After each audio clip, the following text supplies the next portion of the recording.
Have you ever looked at your baby and thought, "What are you trying to tell me?" Here's something surprising. Long before babies learn their first words, they're already communicating with you every single day.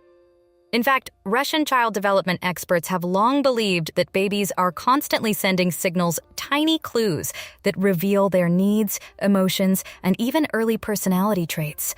But here's what most parents get wrong. They listen for crying, while missing the 6 or 7 quieter messages happening before the tears ever start. What if your baby has been trying to tell you important things this whole time, and you've simply never been taught how to read the signs? Today, we're going to explore 7 baby cues most parents miss, including a fascinating approach used by many Russian families that encourages parents to observe first and react second. Once you understand these signals, everyday parenting can feel a lot less confusing. And trust me, cue number 7 might completely change how you see your baby's behavior. Before we get into the 7 cues, it's important to understand a parenting philosophy that has influenced generations of Russian families. The concept is called nablюдение, which simply means careful observation. While modern Western parenting often encourages immediate intervention whenever a baby seems uncomfortable, many Russian child development traditions emphasize something slightly different. Watch first. Understand second. Act third. Now, this doesn't mean ignoring a baby. Far from it. It means becoming a skilled observer of your child's signals before automatically trying to fix every situation. Russian family culture has historically valued what psychologists today call attunement, the ability to accurately read another person's emotional state. Parents, grandparents, and babushkas often spend significant time simply watching infants and learning their unique patterns. Here's a simple example. Imagine a 6-month-old suddenly turns their head away during play. Many parents assume the baby is bored, but an experienced observer might recognize something different. The baby could be overstimulated, tired, processing information, or simply taking a mental break. The response changes completely depending on the meaning behind the cue. This idea aligns surprisingly well with modern research. Developmental psychologists have found that responsive parenting isn't about reacting instantly to every sound or movement. It's about responding appropriately to what the child is actually communicating. Because babies don't have just one way of communicating. They have dozens. Most are subtle. Most happen before crying begins. And most parents were never taught to recognize them. So let's look at the 7 cues that could help you understand your baby on a completely different level. The first cue is the look-away signal. When a baby suddenly looks away from a toy, a parent, or even a smiling face, many adults assume they've lost interest. But often, the opposite is true. Your baby's brain may simply need a moment to process information.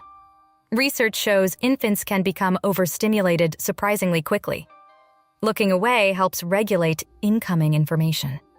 Instead of immediately trying harder to regain attention, many parents simply pause and allow the child a few moments of recovery. Here's what most parents get wrong. Sometimes attention isn't lost. It's overloaded. The second cue is arching the back. Babies often arch their backs when something feels uncomfortable. The body frequently communicates distress before crying begins. Instead of assuming one cause, experienced caregivers look for context. Is the baby tired? Too warm? Frustrated? Hungry? Many adults mistakenly label these signals as fussiness, but babies aren't trying to be difficult. They're communicating. Imagine being unable to speak while someone continues doing something you dislike. Your body would become your language. That's exactly what babies do. The third cue is hand-to-face behavior.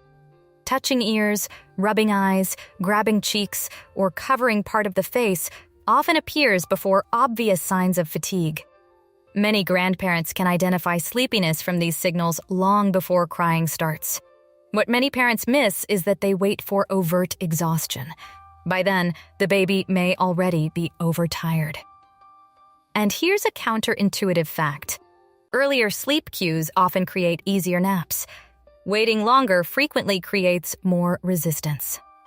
The fourth cue is leg kicking. Babies communicate excitement through movement.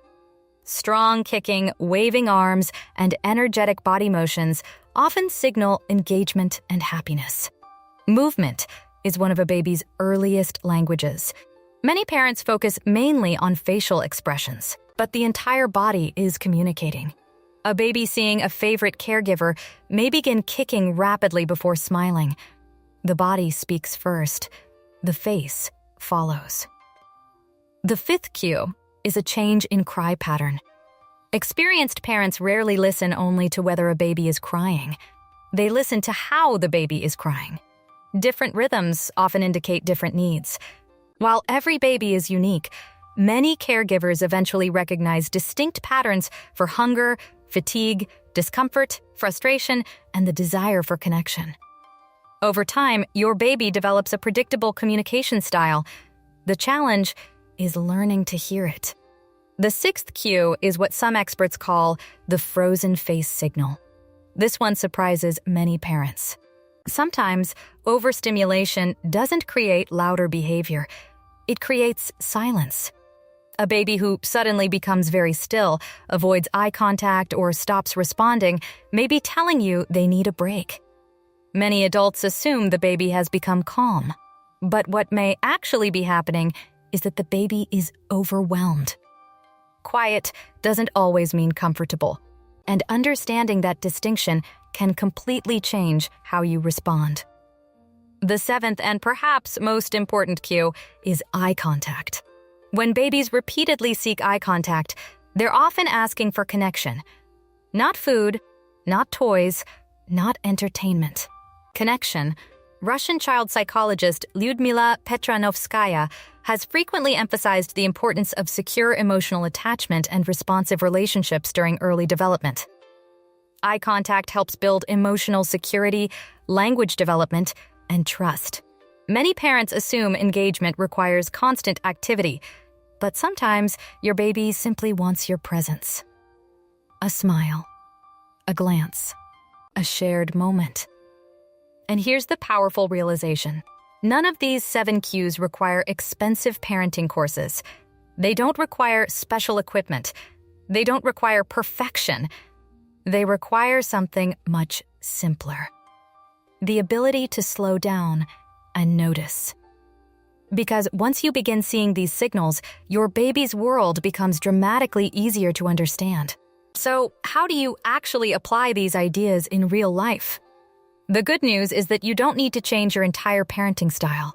Small adjustments can make a surprisingly big difference. Start by pausing before you respond. When your baby makes a sound, changes expression, or begins fussing, wait a few seconds before reacting. Not because you're ignoring them, because you're gathering information. Ask yourself what happened right before this, what your baby is looking at, what their body is doing, and whether they've shown this pattern before. Think of yourself as a baby detective. The goal isn't slower care, it's smarter care. Within a week or two, many parents begin noticing patterns they never saw before. The second step is creating a cue journal. For just a few days, write down sleep times, feeding times, crying patterns, mood changes, and body signals. You don't need anything fancy. A notebook or phone app works perfectly. Babies often communicate in patterns, and patterns become easier to see when they're written down. Many families discover predictable rhythms within just a few days. The third step is reducing stimulation before problems start. Sometimes the solution isn't more engagement. It's less.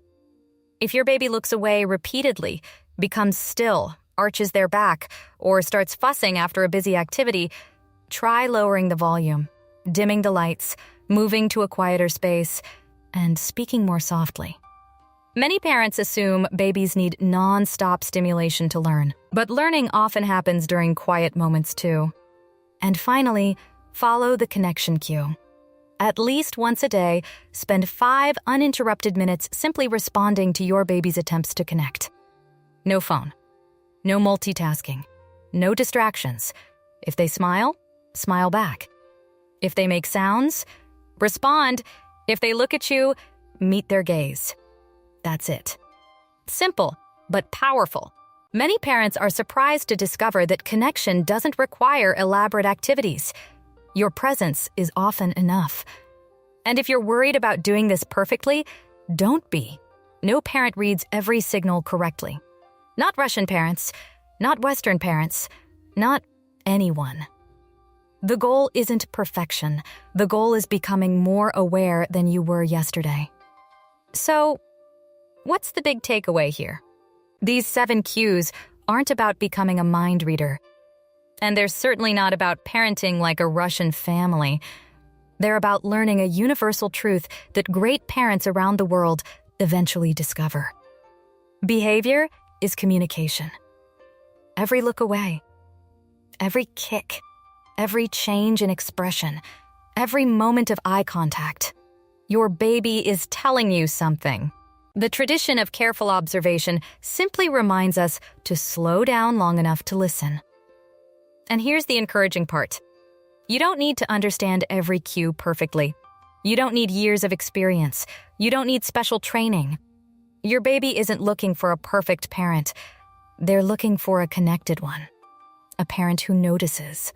A parent who learns. A parent who keeps showing up. Because the strongest parent-child relationships aren't built through flawless responses. They're built through thousands of small moments of attention and connection. Now I'd love to hear from you. Which of these 7 baby cues have you noticed in your own child? Or was there one signal that completely surprised you? Share your experience in the comments below. And if you enjoy discovering parenting wisdom from different cultures, combined with modern science and practical advice, make sure to subscribe and turn on notifications. Every week, we'll explore parenting ideas that help families build stronger relationships, greater confidence, and happier childhoods.